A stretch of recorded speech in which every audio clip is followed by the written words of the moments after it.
Estamos aquí en esta segunda sesión de dos sobre literatura hispanoamericana. Hoy vamos a hablar del siglo XX.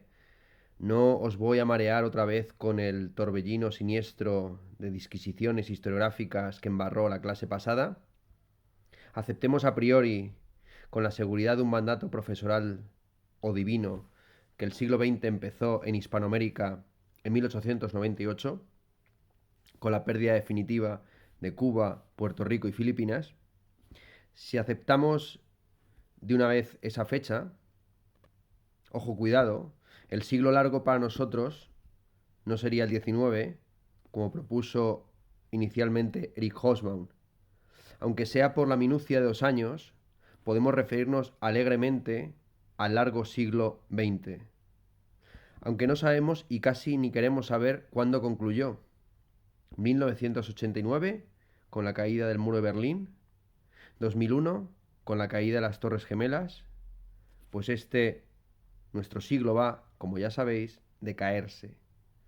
El 20 hispanoamericano se extiende comparativamente una miaja más. 1898 plantea ya nuestro primer rompecabezas de periodización. El modernismo hispanoamericano es un fenómeno del siglo XIX o del XX.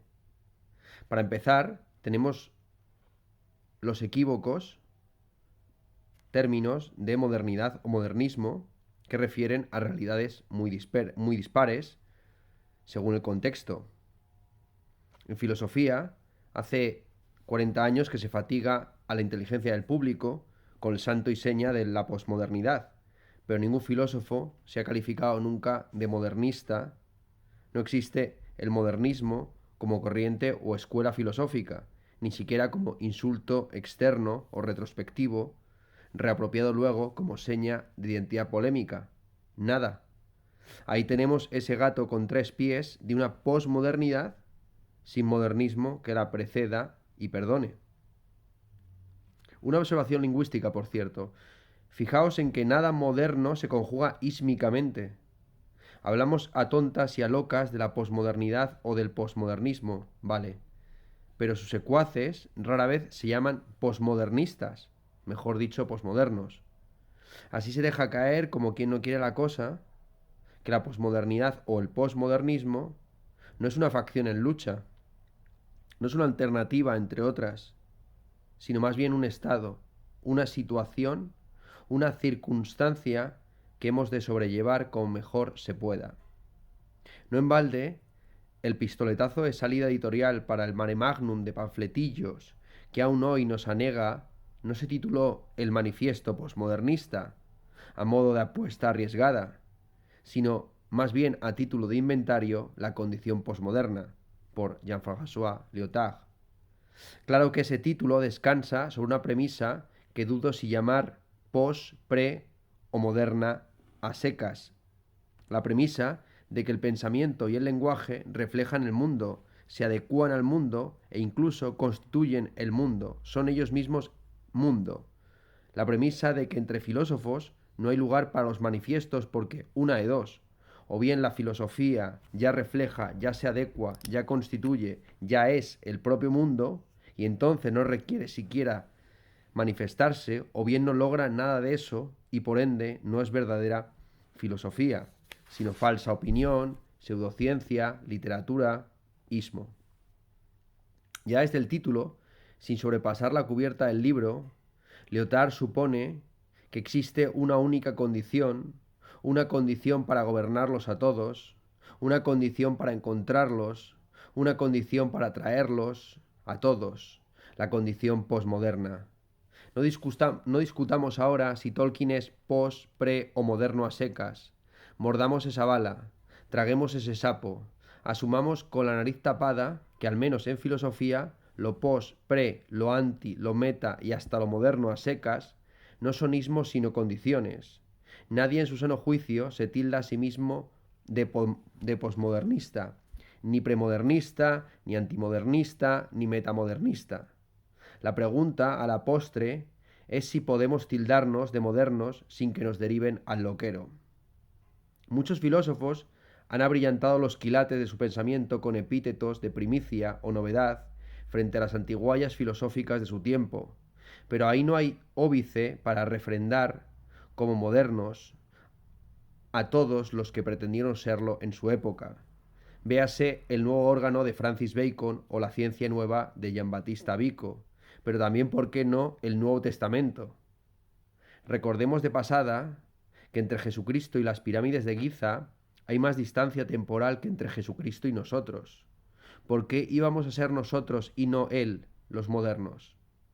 Ya Hegel había argumentado que el arte romántico empezaba con la crucifixión, la doliente, sublime e irónica crucifixión de Cristo, cuya muerte supone nuestra vida eterna. Y según el secreto que los sacerdotes egipcios revelaron entre susurros a Heródoto, nuestras categorías cronológicas están dadas la vuelta. Al pensar la historia pataleamos panza arriba, pues los antiguos en verdad somos nosotros, que tenemos conciencia de haber nacido después, cuando el mundo ya es viejo.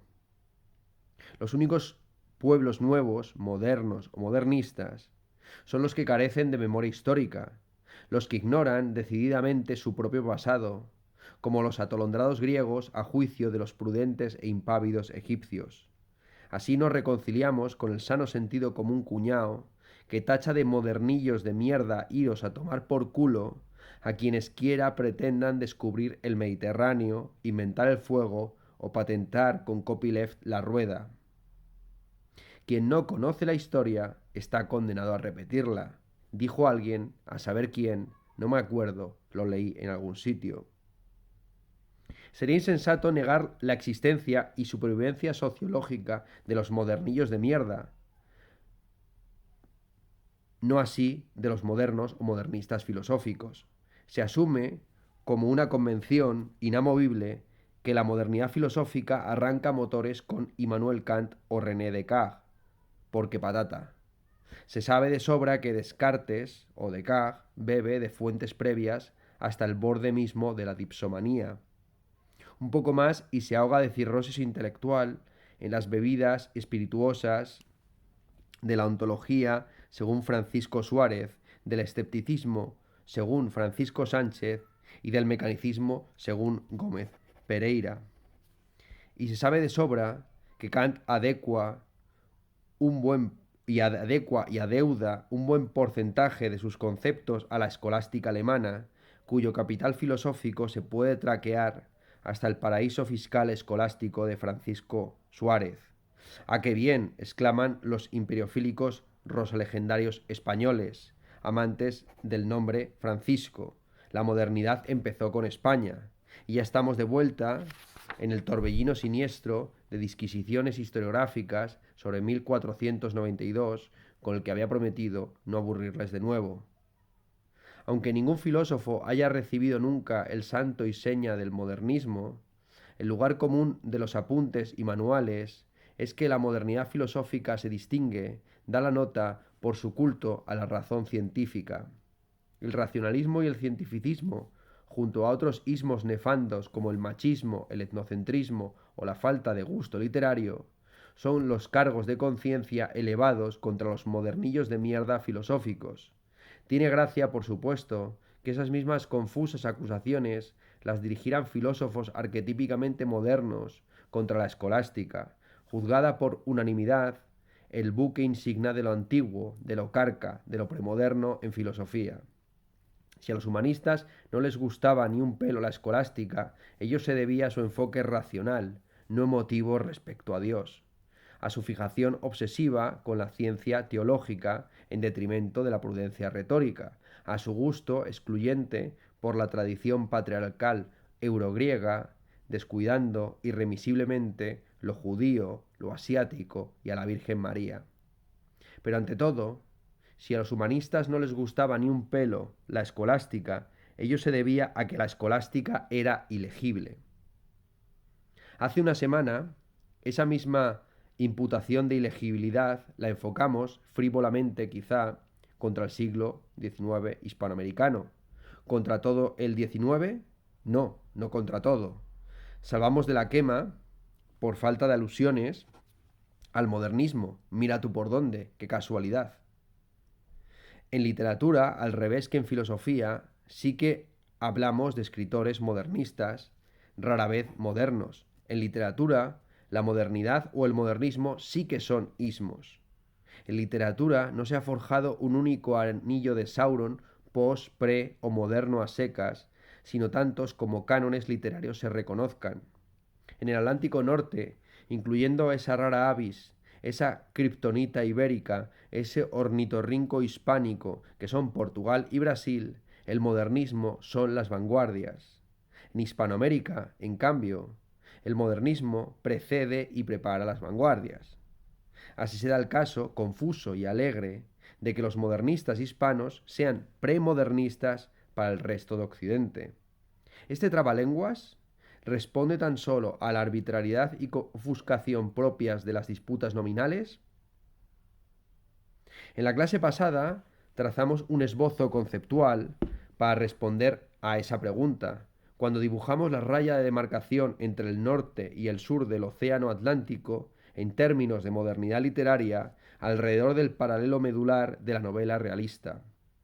Los biomas literarios que vieron fructificar y arraigar a la planta del realismo novelesco no tuvieron que hacer frente a la paradójica plaga del modernismo premodernista que esquilmó Hispanoamérica durante el cambio del siglo XIX al XX, dicho sea en un lenguaje quizá demasiado florido y sin ánimo de ofender a los modernistas hispanos.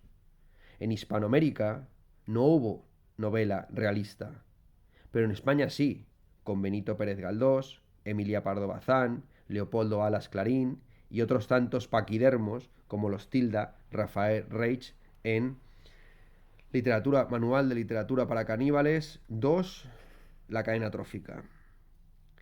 ¿Eso quiere decir, por implicación, que en España no se dio tampoco ese paradójico modernismo premodernista hispano que esta clase busca fijar cual mariposa al alfiler? Todo depende de lo que pensemos de la bien pero mal llamada generación del 98. Bien llamada porque en 1898 aconteció un suceso capital para esa generación. Y no me refiero al suceso en el que todos estaréis pensando, me refiero al suicidio de Ángel Gabinet en Riga. Gabinet, no, Ganivet, al revés, no es un gabinet, parece como que fuera un pequeño gabinete. Me refiero al suicidio de Ángel Ganivet en Riga. Así es la historia de la literatura. Un tipo aburrido, nostálgico y sifilítico se arroja por segunda y definitiva vez a un río helado en un país distante y ello resulta infinitamente más trascendental e influyente para los escritores coetáneos y posteriores que todas las guerras, paces, independencias y colonizaciones habidas y por haber. Acordémonos de Franz Kafka yéndose a nadar la tarde en que el Kaiser movilizó sus tropas contra el zar. No sé a vosotros, pero a mí me interesa menos el cuentecito de los Kaiseres y los zares que ese ejercicio de natación kafkiana. Fue a crawl, a braza, a espalda, o Dios no lo quiera, a mariposa. Así que sí, la generación del 98 está bien, pero también mal, muy mal llamada. Sus primeras obras se preocupan menos por la reciente y ya cantada pérdida de Cuba, Filipinas y Puerto Rico que por las distantes, en apariencia, guerras carlistas. Las guerras carlistas pueden parecer muy distantes. Algunos consideran que la guerra civil es una cuarta guerra carlista. Alguno dirá incluso quinta o sexta, dependiendo de por dónde empecemos a contar. Carlos V, pretendiente al trono de España, quinto de España, no quinto de Alemania, el tío de Isabel II, el hermano de Fernando VII, inicia, por supuesto, su campaña militar en 1833, pero ya había habido levantamientos más o menos populares previos con una ideología carlista y los ha seguido habiendo posteriormente. A día de hoy, la negociación entre ya no Carlos, sino Carles Puigdemont y el gobierno de España recuerda bastante a los abrazos que dieron término a alguna de esas guerras civiles, de esas guerras carlistas. El carlismo sigue estando a la moda. En España ha habido más guerras carlistas que actualizaciones o versiones del iPhone. El carlismo lo está petando. En Madrid lo que más se venden son chapelas rojas y cursos rápidos para aprender euskera en Duolingo. La obsesión con el carlismo es total, como vamos a ver incluso un poco más adelante. También ayuda que tres de los autores de la generación del 98 fuesen vascos. Véase Paz en la Guerra, de Miguel de Unamuno, o Tierra Vasca, de Pío Baroja, amén de los textos de Ramiro de Maeztu. Tres autores que fueron españoles y españolísimos a fuer de vascos. La supuesta depresión nacional derivada de la derrota a manos de Estados Unidos en 1898 es uno de esos cambalaches historiográficos retrospectivos, como las paranoias apocalípticas alrededor del año 1000. En el año 1000, casi nadie, sabía leer y escribir, mucho menos consultar unos escasos o inexistentes calendarios. En el año 1000, casi nadie sabía que estaba en el año 1000. Así que difícilmente se iban a flagelar, a copular en orgías, a peregrinar de rodillas o a degollar cabras y gallinas por a saber qué milenarismo redentorista. De igual modo, nadie que no se lucrase con el azúcar cubano y los textiles filipinos saludó el resultado de la guerra hispano-estadounidense salvo como una liberación. España no se desarrolló económicamente con plenitud hasta que no se deshizo de su imperio. A inicios de la Guerra Civil, el Producto Interior Bruto per cápita español seguía siendo inferior al de Argentina, Chile, Uruguay, Venezuela y por poco México y Colombia, es decir, prácticamente todos sus antiguos virreinatos, salvo las repúblicas centroamericanas y caribeñas, que han sido peones tristes de la geopolítica estadounidense, y el virreinato del Perú, que lleva hecho unos zorros prácticamente desde que se conquistó. Los libertarios tienen razón en este punto. El imperialismo no es ni mucho menos un buen negocio. Ninguna metrópoli ha extraído más beneficios de sus colonias que el dinero total invertido en asentarlas y reprimirlas. No sale a cuenta mantener a cambio de explotar un territorio de ultramar. Otra cosa es que una minoría capitalista se forre a costa tanto de la población metropolitana, vía ejército e impuestos, como de la colonial, vía esclavitud y recursos naturales. Aquí tocamos, nos pichamos, nos pinchamos y hacemos pupa con un tema espinoso: la falta de catalanes en la generación del 98, y no Azorín no vale. Si no aceptamos a los portugueses como hispanos, mucho menos a los alicantinos como catalanes. Voy a leer una cita de un artículo de Azorín bastante subido de tono, titulado Hidalgos y genoveses. Los pueblos no son grandes por sus fábricas y por sus bancos, son grandes por su generosidad y por su fe. Frente a la Cataluña burguesa, regateadora de céntimo, sórdida, sin ideales, sin robustas tradiciones artísticas, está Castilla, pobre, dadivosa, soñadora, artística. Frente al noble descuidado, el mercader cuidadoso. Frente al hidalgo desaprendido, el genovés que lo explota y vilipendia. La antinomia es irreductible. La burguesía catalana no podrá nunca comprender y admirar el espíritu de Castilla. El bolsista no admirará ni comprenderá jamás la despreocupación del poeta. Puede parecer un texto excesivamente anticatalanista, antibarcelonés, antiindustrial, antimercantil, por supuesto. Josep Pla, sin embargo, sostenía que Azorín tenía un catalanismo mental. Igual, esta es la misma acusación que lanzó Juan Valera contra Rubén Darío, sosteniendo que Rubén Darío había sufrido de un galicismo mental. Jorge Luis Borges dirá que la gran contribución de la literatura en castellano a la cultura universal son los galicismos. Rubén Darío aparentemente pensaba en francés y hablaba en castellano. Del mismo modo, según Josep Pla, Azorín, que es de origen alicantino, pese a sus bravatas anticatalanas, en el fondo pensaba como un catalán. ¿A qué se debe esta afirmación? A que para Josep Pla la característica de la literatura catalana, o al menos de la que él impulsaba y él favorecía, tenía una estructura sintáctica simplísima, como la que aquí estamos viendo en el caso azoriniano: sujeto, verbo, predicado. Azorín debería ser contrastado con otra figura alicantina de esta época, Gabriel Miró, considerado un modernista por antonomasia por sus estructuras sintácticas complejísimas. Gabriel Miró sí que tiene este aura mediterráneo, incluso podría aparecer en un anuncio de Estrella Damm.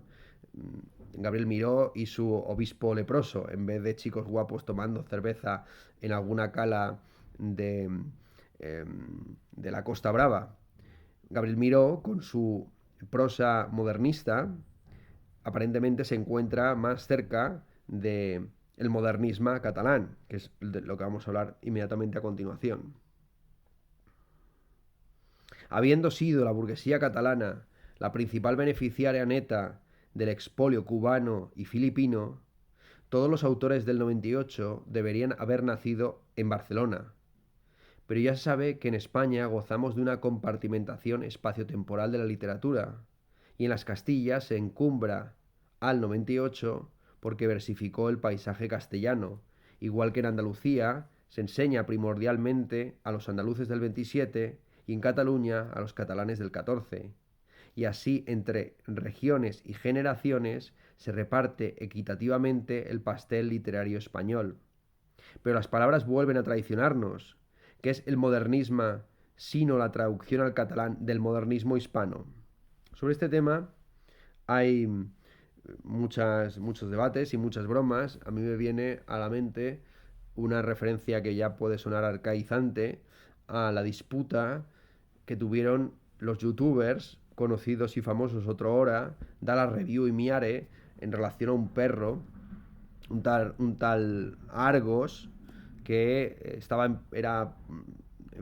custodia de Dallas Review y fue secuestrado supuestamente por Miare. A Miare la pillaron un día con un perro que era exactamente igual que Argos y arguyó que no era Argos sino Marlos. Pues bueno, la relación entre el modernismo y el modernismo es la misma que existe entre Argos y Marlos. Son indiscernibles, tienen cualitativamente las mismas propiedades. Para Leibniz, según el principio de identidad de los indiscernibles, serían el mismo objeto y sin embargo tienen nombres que se separan entre sí al menos por una vocal. A juzgar por sus historiadores más chauvinistas, es una coincidencia equívoca que el modernismo porte ese nombre. Sus fuentes estéticas no se hallarían en la arquitectura colonial cubano-filipina ni en los textos floridos de José Martí y Rubén Darío, sino en la contemplación tranquila del Mediterráneo, en el renacimiento imparable de las letras catalanas y en la industrialización independiente de Barcelona, y a saber qué combinación implagiable de Sein y Rausha. Bueno, este es un tema discutido y discutible. Libros buenos sobre este tema. Eduard Valentí tiene un libro sobre el primer modernismo catalán, o Joan Lluís Marfany tiene otro que se llama Aspectos del modernismo. Aspectos del modernismo. Es cierto que el término modernismo se viene utilizando en la prensa catalana desde antes de la llegada de Rubén Darío a Barcelona. Rubén Darío escribió algunos artículos muy interesantes sobre la situación literaria de España en los años 90 del siglo XIX, quejándose de el páramo, la esterilidad de la literatura en Madrid y, sin embargo, celebrando el ambiente de Barcelona y de Cataluña. En el año 83 ya se utilizó el término modernismo en la revista L'Avance, el Avance. Y desde esos años aproximadamente se fueron celebrando fiestas modernistas en Cau Ferrat, la casa de Santiago Rusiñol en Sitges. Es más, Santiago Rusiñol, en la línea de este catalanismo mental que Josep Pla reconoce en Azorín, escribió el que probablemente sea el texto de mayor sátira respecto a la burguesía catalana, que es l'Auca del señor Esteve, la Aleluya del señor Esteve, que es un texto hilarante, que de nuevo pues entra en esta polémica, en esta consideración. Efectivamente, nadie que no caiga en ese catalanismo mental pensaría a la manera zoriniana que en Castilla la gente es espontáneamente quijotesca. Los que somos de Castilla sabemos que esto no sucede ni mucho menos. Bueno, en Sitges, Santiago Rusiñol practica un tipo de modernismo muy particular, muy vinculado con una prosa florida, y otra cosa es cómo desde el Avance se va promoviendo un modernismo vinculado a la secesión vienesa, al Nouveau Art francés y al Arts and Crafts de William Morris y John Ruskin. Una alianza bastante curiosa, por cierto, entre el pensamiento gótico y el desarrollo industrial. Oscar Wilde dijo que en El fantasma de Canterbury que la luz eléctrica acabaría con los fantasmas, que no tiene ningún sentido que haya creencias mágicas. En última instancia es una formulación poética del desencantamiento del mundo. El desarrollo de la técnica y de la ciencia va destruyendo la mitología.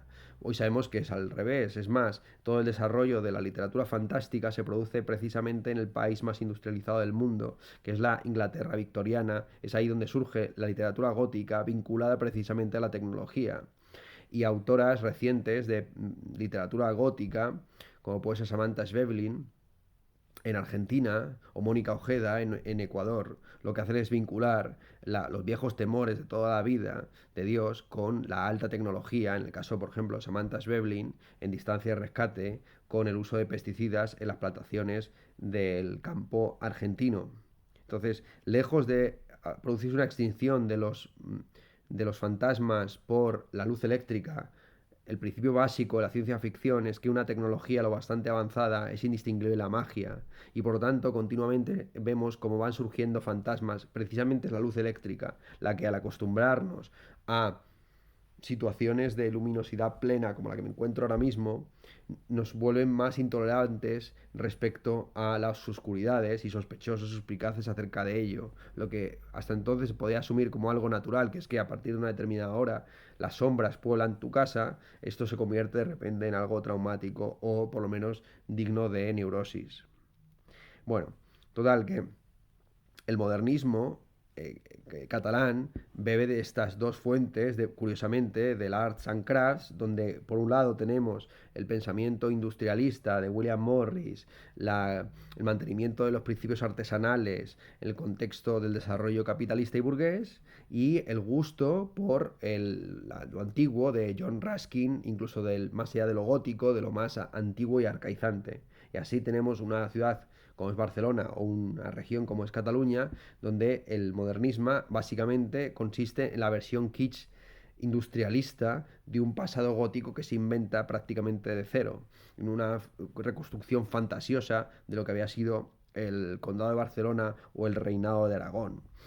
Con la composición de un montón de cuadros, de esculturas y de, por supuesto, obras líricas y de narrativa en torno a esta mitología. Ahí, por supuesto, figuras fundamentales literarias son, por ejemplo, los dramaturgos Ibsen y Maeterlinck. De Maeterlinck se tradujo al catalán en el año 1893 La intrusa, en l'Avance, precisamente. Luego, posteriormente, Azorín lo traduciría también al castellano. Un autor francés muy importante, muy influyente, por ejemplo, también en Joyce. De Joyce se han dicho muchas absurdeces, por ejemplo, que tenía relación con Lenin en Zúrich y que su forma de escritura está próxima al dadaísmo. Es una interpretación legítima, yo la he barajado incluso en el curso que di sobre Joyce, pero no deja de ser absurdo en términos biográficos porque Joyce no pasó nunca por el cabaret Voltaire. Y si pasó por allí, dudo que estuviera bastante lúcido como para enterarse de lo que estaban haciendo Kurzwita y demás. Ya sé que, según algunos, dadaísmo proviene de sí, da, en ruso. O sea, como fuere, el hecho de que estuvieran Lenin, Joyce y los del cabaret Voltaire, los dadaístas, en la misma ciudad no les obligaba a quedar y a estarse viendo todo el día como una suerte de Grindr o Tinder intelectual. Entonces, la influencia decisiva para la forma de escritura de Joyce es más bien este modernismo, este Art Nouveau, este tipo de literatura que precede con mucho al humus vanguardista. El debate fundamental de esos años es si la literatura está vinculada al desarrollo y el arte en general al desarrollo industrial o más bien forma parte de los escombros que deben ser barridos por el desarrollo histórico. Max Nordau había publicado un libro fundamental titulado Degeneración, donde aplicaba las teorías criminológicas y psiquiátricas de Lombroso al arte. Lombroso había desarrollado todas sus categorías a raíz de la represión, la reacción contrarrevolucionaria que aplastó la Comuna de París. Después del estallido de violencia popular y de contraviolencia institucional o desde arriba, en 1871, en Francia empezaron a desarrollarse determinadas herramientas sociológicas y psiquiátricas y frenológicas para detectar, controlar y tener vigilados a todos esos malandros que de la noche a la mañana se convirtieron en dueños y señores de París. Las tesis que entonces se pusieron de moda es que los criminales, los marginados de la sociedad, los enemigos de la sociedad burguesa, tienen una fisionomía e incluso están determinados biológicamente. Estamos en la época dorada, por supuesto, de la novela naturalista, que presupone que junto con el contexto social, el genoma, la composición biológica de uno, el cuerpo que le determina, también ya le predestina para ser de una determinada manera u otra. Igual que Zola en los Rougon Marquard estaba trazando el destino de diversos miembros de una misma familia en ciertos contextos sociales, así el Estado francés de la Tercera República se ponía para empezar a extender el documento nacional de identificación, primero a la población reclusa y más tarde al conjunto de la población como un mecanismo de control, coerción y vigilancia. En este contexto, insisto, se ponen de moda de nuevo doctrinas frenológicas según las cuales se puede detectar casi con precisión matemática si uno va a ser un criminal o un psicópata dependiendo del tamaño de la nariz o de las orejas. La forma del labio pues ya prácticamente te decanta para una profesión u otra. Las tesis que se derivaban del Lombroso es que el artista, el loco y el criminal forman parte de una misma tipología. Obviamente, después de la consolidación del Estado burgués en la Tercera República Francesa, ya no se requería del poeta y del novelista. El poeta y el novelista ya habían sido expulsados más o menos de la sociedad burguesa después de los juicios a Baudelaire por Las Flores del Mal y a Flaubert por la Madame Bovary, por la señora Bovary.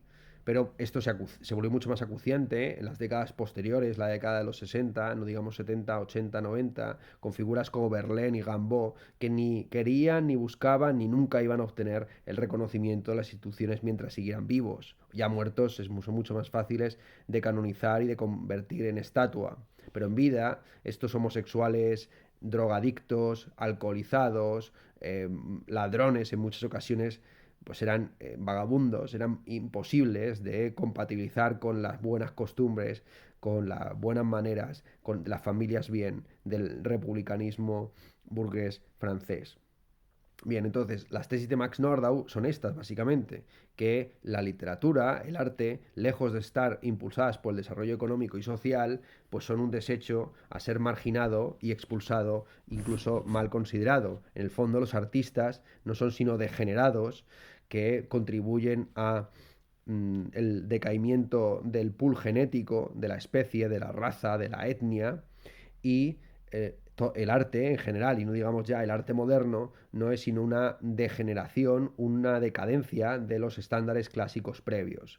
Las tesis, por supuesto, aquí se puede responder de varias formas. La forma en la que respondió Rubén Darío a esta acusación de degeneración y decadencia fue reapropiándose de los términos y reconociendo el valor de lo raro, de lo extraño, de lo bizarro. En su libro Los Raros, lo que hace Rubén Darío es una reivindicación de esa extrañeza, de esa bizarría, de esa criminalidad, de ese artista que está situado al margen, de ese genio creador que no respeta las reglas, que se emborracha, que puede llegar a cometer crímenes contra las virtudes sociales, incluso contra la ley establecida, incluso contra los principios de la justicia, que está por encima incluso del bien y del mal. La apuesta de la literatura catalana por el Sein, por el sentido común, por la quietud, por la contemplación tranquila del Mediterráneo, supone otra alternativa frente a Max Nordau, el modernismo catalán, y no digamos ya el neucentisme y lo que vino más adelante, pues son expresiones de este intento de aclimatar la literatura a la burguesía. Tenemos ahí autores fundamentales, como es el caso de Maragall, con su célebre Oda a España. Si existe algo así como un autor del 98 catalán, ese autor es Maragall. Es más, Maragall encaja mucho mejor en el esquema que nos han vendido de la generación del 98 que cualquiera de los autores del 98. Cuando sucede el desastre de la pérdida de Cuba, Filipinas y Puerto Rico, prácticamente todos los autores de los que estamos hablando no habían escrito nada ni escribieron nada inmediatamente después. Será con el correr de los años que habrá ciertas observaciones no excesivas sobre este asunto, pero el que sí que escribe en caliente sobre este tema de la pérdida evidentemente de Cuba y de Filipinas, que tan importante era para la industria y la sociedad catalana, es el gran poeta catalán de comienzos del siglo XX.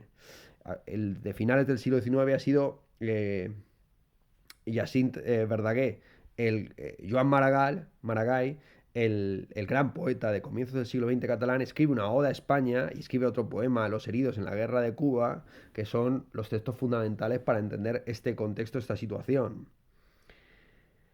Además de ese texto, sería importante aquí recordar,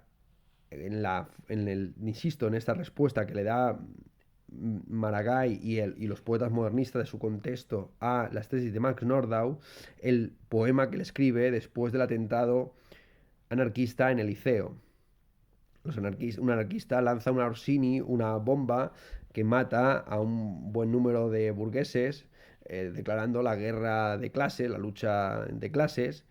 Maragall estaba justo en la platea, se salva por pura coña y a la vuelta a casa escribe un poema muy curioso donde apenas hace mención en los primeros versos de la sangre, la furia, y a continuación se pone a reflexionar sobre una escena familiar en la que una madre está amamantando a un niño y el niño se ríe bárbaramente. La metáfora de fondo, por supuesto, casi es un refrán. Cría cuervos y te sacarán los ojos. Obviamente, sostiene Maragall, el desarrollo industrial ha dado pechos al anarquismo. Obviamente, el desarrollo del capitalismo y de la burguesía catalana y barcelonesa ha traído aparejada pues, el desarrollo de los sindicatos, el desarrollo de la conciencia proletaria y por tanto también en la lucha de clases, el conflicto. Obviamente, los niños, los proletarios, los hijos de la revolución industrial, quieren llevar a cabo su propia revolución. Pero estos niños no deben por ese motivo ser ahogados o perseguidos o destruidos. Maragall, que murió un año después de la Semana Trágica de 1909, estaba en contra de este resentimiento, de esta venganza desde arriba, que era la represión salvaje, que fue sintetizada célebremente por Prim, de que hay que bombardear Barcelona cada medio siglo para tenerlos a raya, para tener, por supuesto, a raya, en este caso, a la clase trabajadora o a los anarquistas o a los terroristas o como se les quiera llamar. La posición de Maragall calificando al niño de bárbaro, decir que el niño ríe bárbaramente y que por lo tanto hay algo vinculado con la infancia y la barbarie, supone entender efectivamente que sobre la base de cualquier orden social legítimo o constituido hay una base de impulsos naturales, biológicos, bárbaros, salvajes, que son la misma matriz de la vida y de la existencia. Maragall hay que recordar que fue uno de los primeros traductores de Nietzsche al catalán antes de que estuviera editado en castellano. Él tenía una conciencia, casi podemos llamar pre-freudiana o en paralelo a Freud, y del mismo modo que Freud estaba hablando de la canalización de los impulsos y del ello hacia un correcto ego por medio de una superestructura, de un super yo, de principios, órdenes y costumbres, así en Maragall hay una búsqueda de encauzar la palabra viva, el instinto, el impulso hacia unas estructuras clásicas, hacia un orden acomodado, hacia una buena forma equilibrada de vivir y de escribir. Su política y su poética se sostenían sobre la idea de la palabra viva, esa palabra viva que brota sin necesidad de ser pensada. En mi poesía no hay nada de pensado. Él, como lector de Novalis y de Spinoza, tenía creencias más o menos panteístas, creencias en el fondo también de optimistas respecto al futuro, aunque terminó muriendo con un pensamiento amargo después de ver lo duro que fue la represión tras la Semana Trágica. Su idea, insisto, es que la literatura surge de ese fondo bárbaro, de esa risa del niño amamantado por la madre, pero que ello no tiene por qué conducirnos hacia lo raro, hacia lo degenerado, sino que la forma en la que se purga la intuición es por medio del juicio posterior. él siempre escribía con la pretensión de mejorarse a sí mismo, de ser excelsior, siempre más excelente. Por lo demás, hay un célebre poema, otro poema bastante importante de él, interesante de ser tenido en cuenta en estas clases, que tratan de la literatura, como están viendo, hispanoamericana, pero también española, sin desvincular a España de Hispanoamérica, es La vaca ciega, y sin desvincular, por supuesto, la literatura catalana y en catalán de la literatura en el resto de lenguas ibéricas, es La vaca ciega. La vaca ciega, hay un poema que tiene Maragall sobre sobre una vaca ciega a la que le han reventado un ojo de una pedrada y que va a brevar un poquito de agua. Esta vaca ciega que lleva una buena vida pese a sus años, pese a sus achaques, pues también podría ser una metáfora de esa España y de esa Cataluña apedreada, teniendo en cuenta que, insisto, la cantidad de metáforas tauromáquicas que hay en torno a España. Hablamos en la clase pasada del matadero de Echeverría y no nos perdimos, obviamente, la metáfora del toro bravo que de alguna forma representa la herencia española.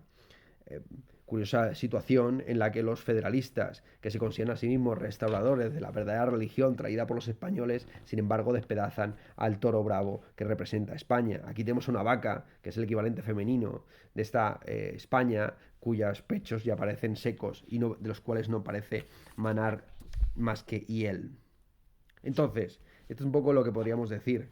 Por supuesto, aquí no termina la historia de la literatura catalana, igual que existe un modernismo que se puede perfectamente equiparar a la generación del 98 y al modernismo en el resto del mundo hispanoamericano, también hay un postmodernismo encarnado en el noucentismo de Eugenie Dors y compañía, de lo cual hablaremos a continuación, un poco más adelante. Entonces, que no se engañen, el modernismo y el modernismo son la misma palabra y en este caso, frente a lo que ocurre en la traducción al portugués, refieren a la misma realidad. La literatura catalana e hispanoamericana compensan la ausencia de la novela realista a finales del siglo XIX con la misma mezcla de simbolismo, malditismo e impresionismo. Igual que durante la transición española se bautizó de posmoderna a la movida madrileña por compensación ante la falta de una cultura pop rock asentada antes de la muerte del dictador. Aquí asistimos al equivalente cultural del fenómeno que en economía se conoce como la ventaja del retrasado. Las regiones que se incorporan después al desarrollo económico capitalista pueden saltarse muchos pasos tecnológicos intermedios. En algunas zonas acuciantemente subdesarrolladas de este siglo se ha brincado del boca a oreja al smartphone sin pasar por el teléfono, el telégrafo y ni hablar de aquellos sólidos y seguros móviles sin internet.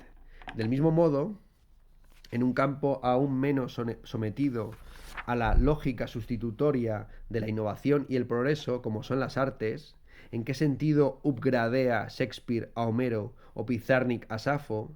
El retraso relativo, que implica carecer de novela realista o de cultura pop rock, puede volverse el fundamento de una explosión artística novedosa, a fuerza de adanismo y eclecticismo, como sin duda lo fueron el modernismo y el posmodernismo a la hispana.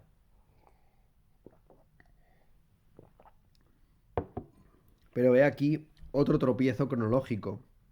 Si el modernismo hispano aconteció en el tránsito del siglo XIX al XX, y su antítesis o continuación posmoderna pertenece a la década de 1980, ¿qué pasó entre medias?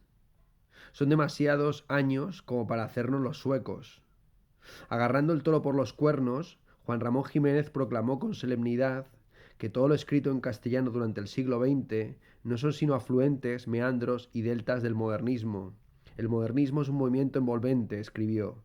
Todo cae dentro del modernismo porque todo es expresión en busca de algo nuevo hacia el futuro. La tesis que proponemos a debate en esta clase apunta en la dirección opuesta. En España, o para ser más exactos, en Castilla, o exactísimamente hablando en la narrativa castellana, La tupida sombra de la novela realista galdosiana le ha robado el sol y la sal al modernismo, cuando menos en prosa. Benito Pérez Galdós es el toro bravo sobre cuyas gruesas espaldas todos los narradores posteriores han intentado clavar sus delgadas y superficiales banderillas. De Valle Inclán a Juan Benet, todos los pinches de cocina que han intentado recalentar o deconstruir el plato precocinado de los episodios nacionales han tenido que enfrentarse con ese gran chef degradado a la condición de garbancero. Son garbanzos contados, qué duda cabe. En España no hay modernismo narrativo, y ello explica, o al menos excusa, la ausencia clamorosa de narradores en las listas de la generación del 27.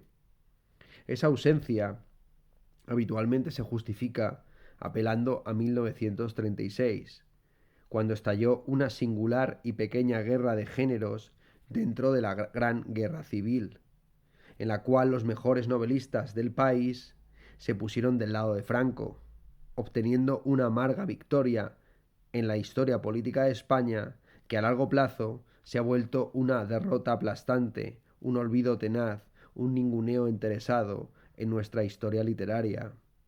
Sin olvidar estas causas ideológicas, no hay que perder de vista la hipótesis que aquí debatimos. No hubo generación del 27 en prosa porque el 27 es un nieto tardío del modernismo hispano, que en la narrativa apenas cosechó descendencia. Sobre el tema de si existe o no existe las generaciones del 98 y del 27 como algo independiente de el contexto modernista y posmodernista, pues hay un montón de bibliografía. Fue primero Pedro Salinas, bajo sugerencias de Azorín en unos artículos del año 1910 y 1913, que asentó esa distinción. Azorín, cuando hablaba de la generación del 96, porque para él lo importante no era el desastre cubano-filipino-puertorriquense, cuando hablaba de la generación del 96, no distinguía entre el 96 y el modernismo. De hecho, en la generación del 96, tal y como la mitificaba Azorín 15 y más años después, incluidos en esa generación están Benavente, Valle Inclán y Rubén Darío, exponente máximo del modernismo, y no así Ganivet y Machado. Ganivet y Machado, que hoy consideramos quintesencialmente 98istas o 96istas, no estaban en la lista original de Azorín. Es Pedro Salinas quien aplica la teoría de las generaciones de Julius Petersen y Hans Jeska a la historia de la literatura por primera vez de manera novedosa en el año 35, justo en paralelo a la publicación del libro de Petersen en ese mismo año en alemán. Se ha traducido al español en el 46 y sobre todo hay una edición muy conocida del 54. Todo el debate de la generación del 98 y de las generaciones en general, de las dos canónicas sobre todo, la del 98 y la del 27, se produce durante la primera etapa del franquismo como un intento también de plantear una alternativa más o menos de centro y centro derecha o centro izquierda a el movimiento nacional. Son autores como Pedro Laín Entralgo en su libro El 47, que sobre todo se interesan por la generación del 28 y la del 27 por su preocupación nacional. La del 98 es de manera muy precisa y evitan calificativos para la del 27 como generación de la República, que eran calificativos bastante problemáticos. Entonces Pedro Salinas establece una distinción fundamental entre el 98 y el modernismo, diciendo que mientras que el modernismo buscaba bellezas, el 98 buscaba verdades. La idea básica es que no hay un culto a la prosa ni el arte por el arte mismo, y que frente al lenguaje florido, el famoso cisne de Rubén Darío, pues tendríamos en la generación del 28 una prosa recia que obviamente asociamos inmediatamente con esos españolísimos a fuer de vascos, que eran Unamuno o Pío Baroja. También Ramiro de Maeztu. Sería una pelea, por lo tanto, entre Don Carnal, el modernismo, y Doña Cuaresma, el 98. Una inversión de género, por cierto, muy interesante, pues se suele considerar que el modernismo está asociado a un rebuscamiento femenino de la prosa, una literatura afeminizada, o afeminada, mientras que el 98 siempre se ha glorificado o ahora denostado por su asociación con principios virilizantes. Ya digo que el debate principal se articula en estos términos, donde se busca constituir generaciones como representantes sociológicos, dedicado demasiadas lecciones y demasiados discursos a criticar esta idea de las generaciones, que es una idea en última instancia elitista que presupone que unos pocos artistas pueden representar a todos los nacidos en su fecha y que basta con un acontecimiento histórico importante como puede ser la independencia de Cuba, de Filipinas, o una tontería como es que vayamos a brindar por el centenario de un poeta muerto en el siglo XVII para constituir así, por la cara bonita que tenemos, una generación. Y los que no comulguen con Góngora o con el dolor de España, que se vayan a la verga porque no pertenecen a la generación del 28 y del 27.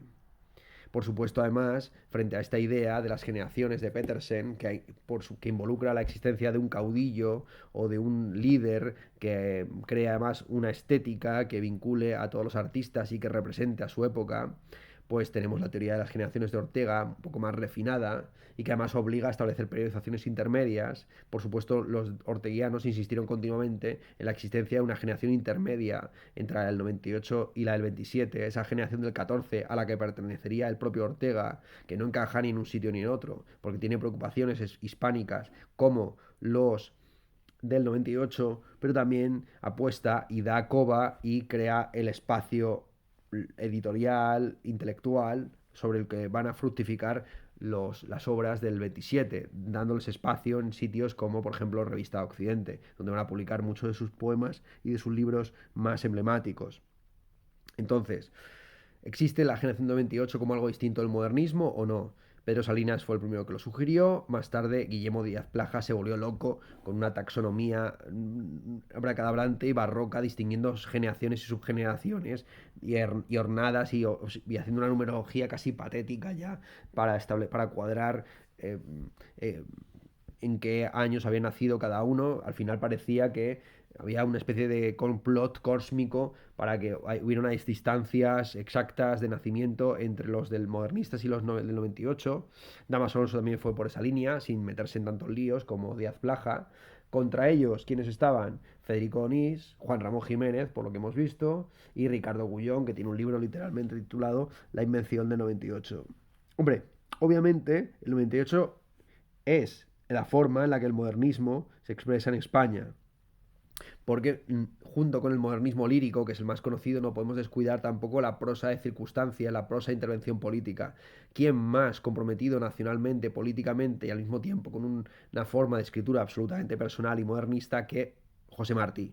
La figura de José Martí tira por la borda esta distinción maniquea entre quienes buscan la verdad o la justicia y quienes buscan la belleza o lo sublime. No es cierto, uno puede ser al mismo tiempo un poeta tremebundo como lo era José Martí y un articulista y un político tremebundo como lo seguía siendo él. Es más, en el contexto europeo nos encontramos con esa misma dicotomía, que es una falsa dicotomía entre los estetizantes y los comprometidos políticamente o socialmente.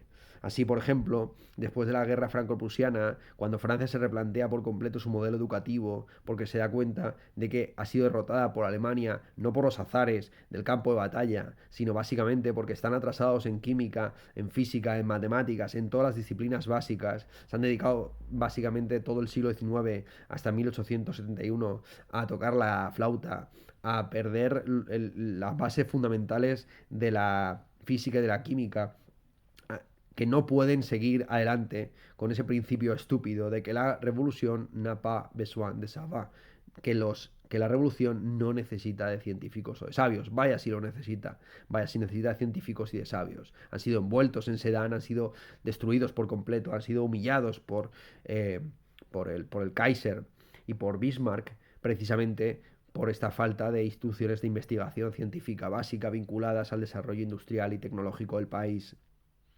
Es después de esta guerra franco-prusiana que genera en el país una reflexión filosófica y sociológica parecida a la de los regeneracionistas españoles tras el 98, que se produce ese mismo conflicto entre los decadentistas, los simbolistas, los parnasianos, los que se dedican al arte por arte, y quienes están comprometidos políticamente en el debate sobre Dreyfus. Este debate de Dreyfus, el famoso affair Dreyfus, es fundamental porque algo que nos explica muy a menudo es que los autores más influyentes desde un punto de vista político en el contexto intelectual de finales del siglo XIX, comienzos del XX en España, autores extranjeros me estoy refiriendo, eran principalmente autores de derechas que participaron en el affair Dreyfus y que ganaron el affair Dreyfus. Autores de derechas como Daudet, como Magat y muchos otros que básicamente eran los padres, que también son los padres intelectuales de figuras como Valéry, como Proust incluso. Entonces, ese conflicto entre modernismo y 98, entre verdad y belleza, entre justicia y sublimidad, se cuenta también en Francia, falsamente, porque de nuevo, ¿quién más estetizante, quién más rompedor formalmente que Rimbaud, quien al mismo tiempo participó en la Comuna de París? En Gran Bretaña tenemos lo mismo, tenemos a los estetizantes, pues a los que siguen pues, a Oscar Wilde de una manera muy ejemplificada, los dandies, los bohemios, eh, y por otro lado tenemos a los que fundan la Sociedad Fabiana, a Bernard Shaw, a los vinculados con la izquierda, a los que inician el Partido Laborista. Por supuesto, la comparativa entre el 98 y estos autores de los que estamos hablando deja bastante mal al 98. Muestra la inepcia, la inutilidad práctica del 98, como el 98 no supo llevar a cabo sus políticas. De nuevo, volvemos a lo mismo. En Gran Bretaña, esa distinción también entre los estetizantes y los políticos es absurda con una figura como William Morris. William Morris, su movimiento de Arts and Crafts, muestra cómo se puede ser perfectamente revolucionario también en la estética y al mismo tiempo a nivel social y político. Y que no era antagónico. El propio Oscar Wilde, por más que lo veamos como un frívolo, pues no dejaba de engarzar y su juicio por homosexualidad pues representa el contraataque de la sociedad victoriana de los principios de la buena sexualidad burguesa contra una forma de estética y también una forma de vida. O sea que el dandismo no era simplemente pura estética, no es lo mismo. Pero en el caso de los del 98, efectivamente, pues ellos nunca han pretendido ser eficaces en política y todo lo que se hizo en España de transformación política o bien pasó por encima de ellos o se hizo pese a ellos, contando con ellos como un poco muñecos de feria, como marionetas, como figuras accionables, así lo fue por supuesto Unamuno, por más que lo nombraran alcalde vitalicio, rector sempiterno y otros tantos títulos que tuvo a lo largo de su vida en Salamanca y fuera de ella, proponiéndole incluso el cargo de presidente, uno de los peores presidentes que hubiera podido haber con su forma tan garrula de intervenir en la política. Para ellos, para la generación de 28, como muy bien analiza Ortega, tener una opinión era hacer literatura, o mejor dicho, al revés, hacer literatura consistía en tener una opinión. Ortega tiene un texto breve muy interesante donde muestra cómo la generación de Unamuno en España, la generación de Bernard Shaw en Gran Bretaña y la generación de Magat en Francia, muy bien vista esa comparación, que es la comparación que aquí estamos sugiriendo, es una generación literaria que accede al espacio público en un contexto en el que el escritor está mejor considerado que nunca, pero al mismo tiempo ya no tiene muchas innovaciones que llevar a cabo frente a la marginación o la oposición en la que se encontraban los literatos y los escritores en la época previa a la Comuna de París, un Flaubert, un Baudelaire, por no hablar de todos los escritores románticos españoles de los años 40 y 50, a lo que asistimos efectivamente a finales del siglo XIX es una magnificación de la figura del escritor, después de los funerales de Víctor Hugo en Francia, después del funeral de Dickens en Gran Bretaña, estos autores que habían estado penando toda su vida, que fueron reconocidos al final como los grandes padres de la patria intelectuales, en este contexto, los escritores se encuentran en una situación muy singular, que es que son reconocidos socialmente, todo el mundo quiere ser escritor, pero aparentemente ya se ha dicho todo, ya se han hecho todas las rupturas formales, se encuentra la escritura en un nivel de perfección, la narrativa, el ensayo, prácticamente todos los géneros han sido llevados a su máximo esplendor. ¿Qué queda por hacer? Una vez que se ha publicado las hojas de hierba de Walt Whitman o el Moby Dick de Melville, bueno, lo que queda es tener una opinión. Y esta generación, la de Bernard Shaw, la de Magat, la de Unamuno, convierte el hecho de ellos ser escritores en su principal contenido literario. Asistimos a eso mismo hoy día. Hoy día la profesión de escritor, curiosamente, está muy bien reconocida y muy bien valorada y es una de las primeras cosas que se salen en las listas cuando se pregunta a la gente qué le gustaría ser de mayor. A mí me gustaría ser escritor. Mamá, quiero ser escritor. Sabemos que los escritores cobran muy poca cosa, que viven atrabiliadamente, que se suicidan, que se vuelven locos. No obstante, todo el mundo quiere ser escritor. Y al final, ser escritor consiste en contar tu puta vida, que es en el fondo lo que hacían Unamuno, Mogá y Shaw, en dar la tabarra con sus opiniones. Tener una opinión para ellos era hacer literatura. Entonces, esa distinción entre la verdad y la belleza, entre los que buscan la justicia social y los que, eh, y los que buscan simplemente lo sublime, o entre aquellos que hablan de sí mismos y aquellos que pretenden usar la retórica, es falaz, porque en este contexto estética y política son exactamente lo mismo.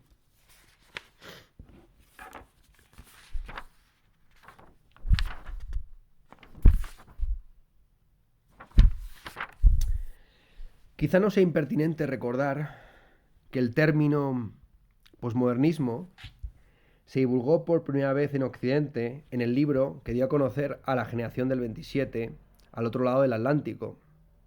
En el prólogo a su hercúlea, insuperable, antología de la poesía española e hispanoamericana, 1882-1932, el profesor Federico de Onís, embajador permanente de la literatura española en Nueva York, anfitrión de Federico García Lorca y de Gabriela Mistral en sus estancias en la ciudad, fundador casi a solas de los estudios hispánicos modernos en Norteamérica, justificó el neologismo y fijó su horquilla cronológica de esta guisa.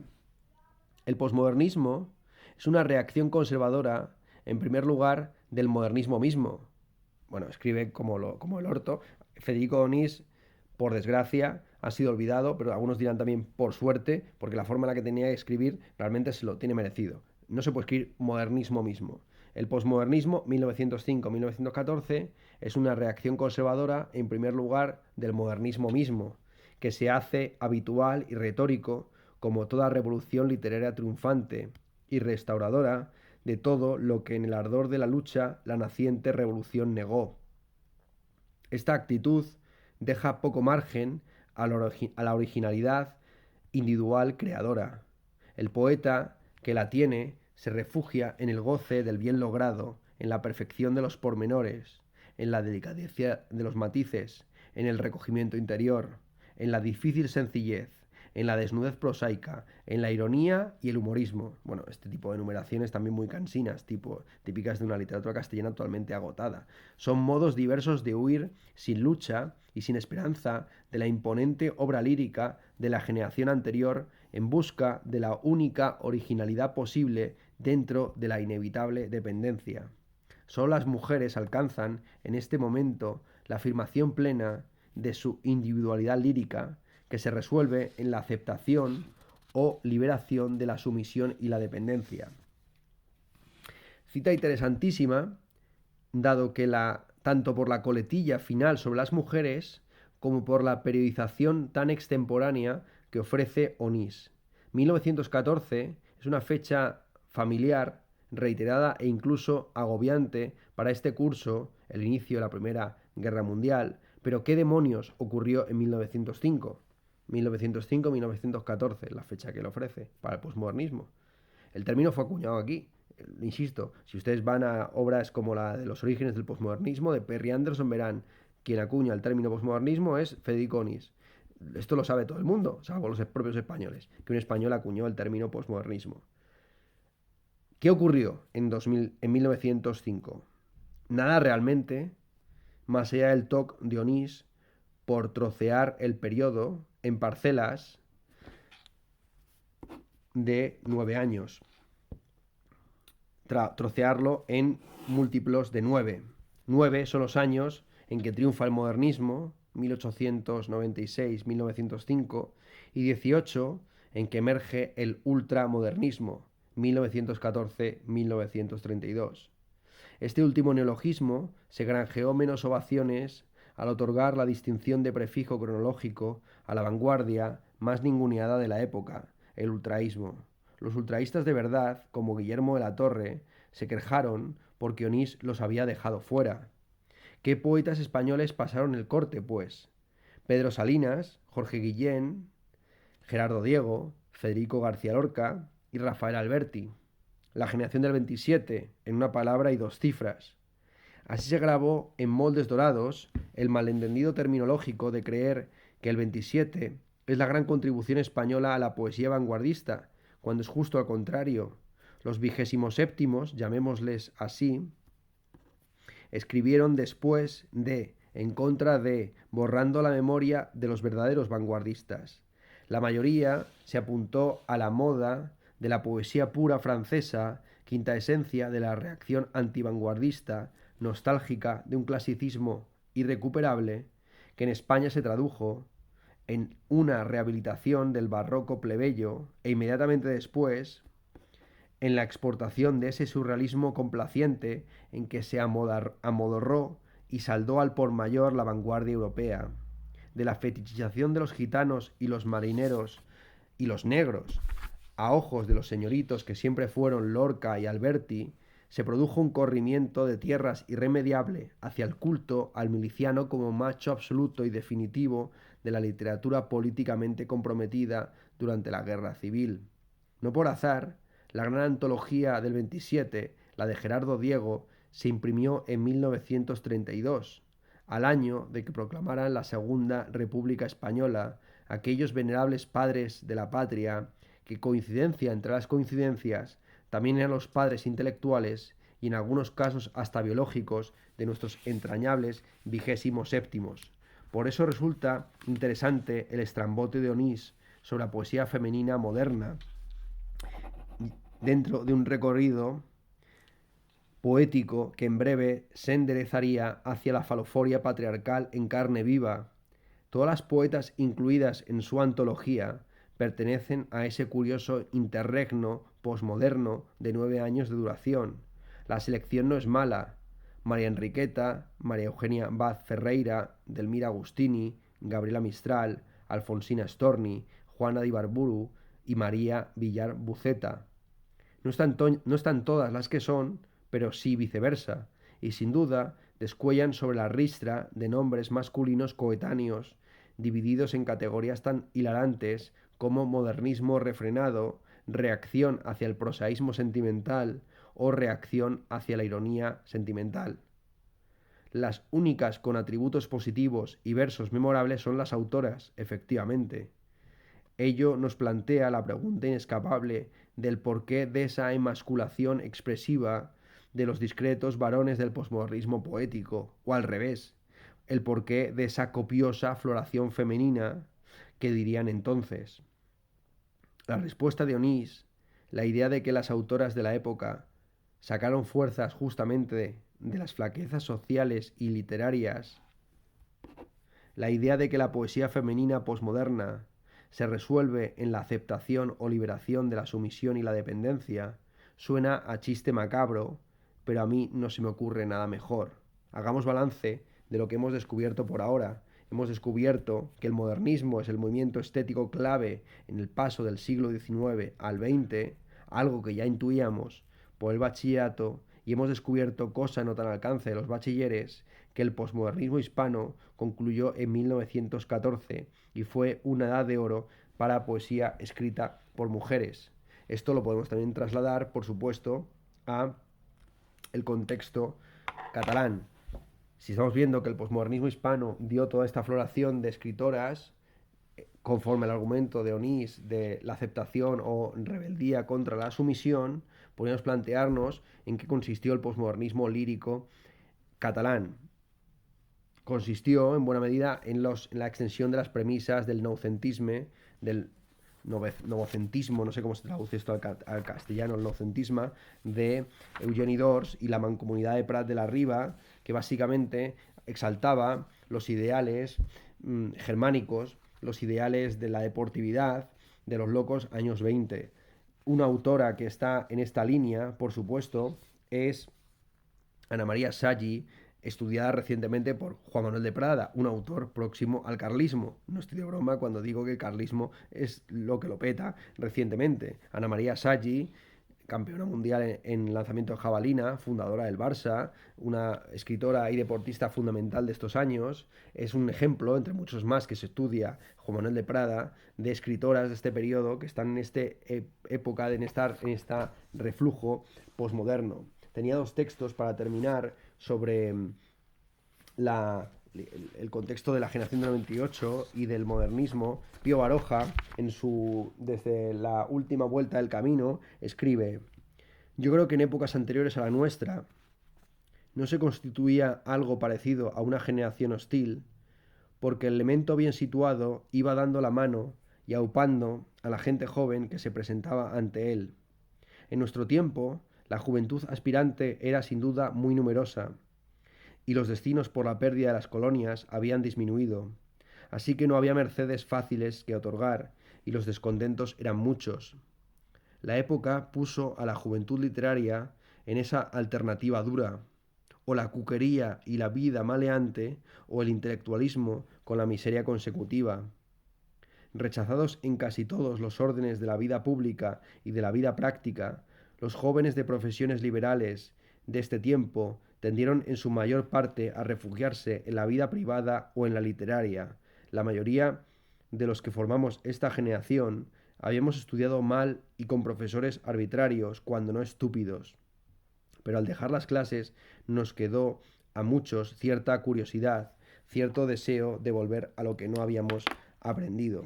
Y por su parte, Josep Pla, leo siempre del magnífico Diccionario Pla de literatura, extractado por Valentí Puig, figura importante de la derecha aznarista que habla catalán en la intimidad, dice lo siguiente al hablar de la literatura catalana: pues efectivamente podemos considerar que Josep Pla cierra este periodo turbulento de la literatura catalana estableciendo un equivalente, un paralelo a Galdós.